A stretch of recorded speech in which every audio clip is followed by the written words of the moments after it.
Hi everybody and welcome back to Mentor. Today I'm going to show you a rerun of my first ever podcast that I did a couple of months back, and it's about how to become a commercial pilot and some tips of what to think of, what's important, what maybe not so important, and so on. So please stay on to the end, and at the end I want you to write in now questions about this subject, but also I want you to start coming in with more suggestions about podcasts that you would like me to do, because I'm running out of subjects here. So please help me out and enjoy this episode. Thank you. So, one question that I get very often is, how did you become a pilot? EA, how do I become a pilot?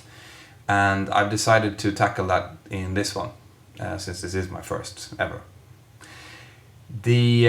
Basically there are three different ways that you can become a pilot today. Traditionally, if you go back maybe 20-30 years or so, people went through the military, and that's still available. Most countries have military training, however it's notoriously very difficult to get into, and also if you manage to squeeze in through that little tiny hole of possibility to get in, you're generally contracted to stay in the military for between 5 and 10 years. So if your goal is to become a commercial aviation pilot, then that is probably not open and probably not the best way of doing it. The second way, which I would say by far is the best one, is if your country has a government-sponsored program. They exist in a few countries. I know that Sweden still have them, and I know that France still have them. You can probably look through, Google it, see if your country has a civil sponsored aviation program, and if you manage to get into that, great, congratulations. It is by far the best way to become a pilot today. The third way, which is open to all of us, but also of course costs a bit of money, is the self-sponsored way. Now, here there is literally hundreds of possibilities, but we'll start with the two main variants of training that you will find.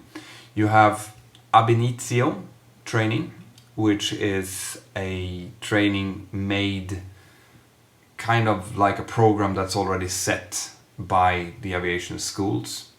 Generally that takes between 1.5 to 2 years to do. Normally some of that training is done abroad. Maybe if the school is situated in Sweden, for example, you'll have the training in Spain, or some of the training in America to save some money. But by saving money, I don't mean saving your money, I mean saving the school's money, because ab initio trainings are really expensive normally. Picture between 60, 70 and 150,000 euros to get your licenses. And that's without getting a type rating. That's only your licenses, your commercial pilot license, your CPL, your multi-engine license, and your MCC course, and also normally your ATPL theory, which you will need eventually to become a captain. So that's ab initio for you. Very quick, very expensive. Then you have the less common way, but the way that I actually kind of prefer, which is the modular way.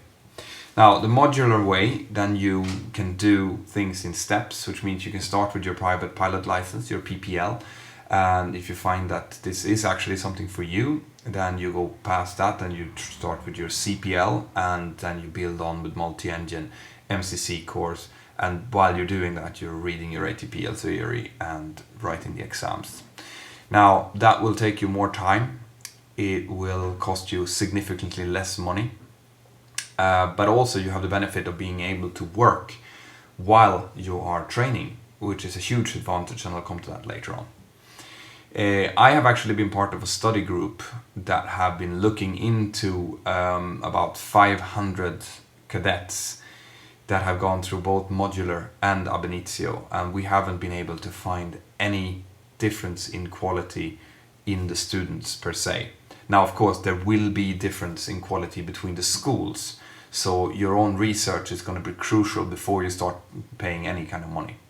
Now, The first thing, and this is very important, so I really want you to listen to this. If you intend to do this, if you intend to go in and pay this amount of money to become a pilot, then the first thing that you should do is you should find an aviation psychologist within your country. You will have several of them.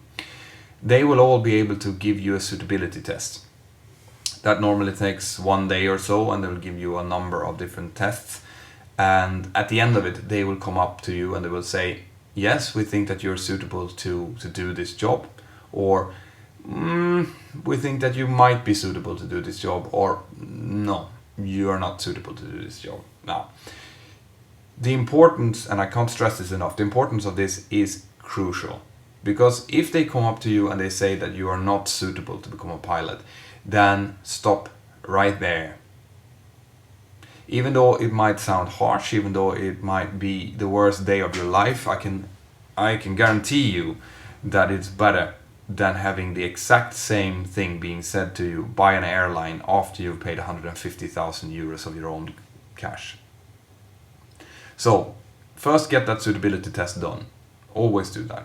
Some of the schools provide it to you before they start training. Those are the serious schools. That's actually a plus if they do that.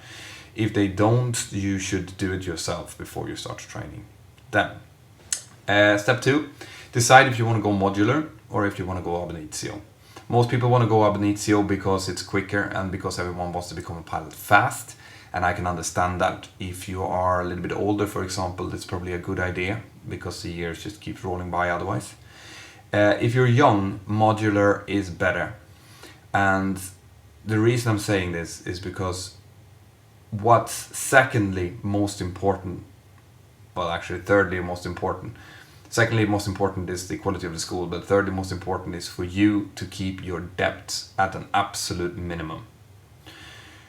A lot of the cadets that I encounter have racked up debts in the order of 150 to 200,000 euros, and that's without having anything else than their training to show for it. Now, the problem with that is you will have to pay that money back. Generally, there's a bank who's been giving you that money, and they will want you to pay back with interest rate every month. So, 200,000 euros. You will have to pay around 800 to 1,000 euros a month, and that means that you'll have to find a job that will give you 1,000 euros per month plus what you need to live. So you're starting to get up to maybe 2,500–3,000 euros net. And you probably see where I'm going with this. This means that you'll have to find a good first job, and it's very few good first jobs available. So the less debt you have, the more flexibility you have to be able to take maybe a lesser paid first job, so you can get that precious experience up, so that you can quickly move up towards the right seat in a jetliner. So once you have found a good school, and it's very, very important that you take references, that you check with other students that's done the training, that you see whatever reviews are available at that school, and then by all means pay the money in and start enjoying, because it is a great job and I'll be happy to fly with you if I get a chance to do so.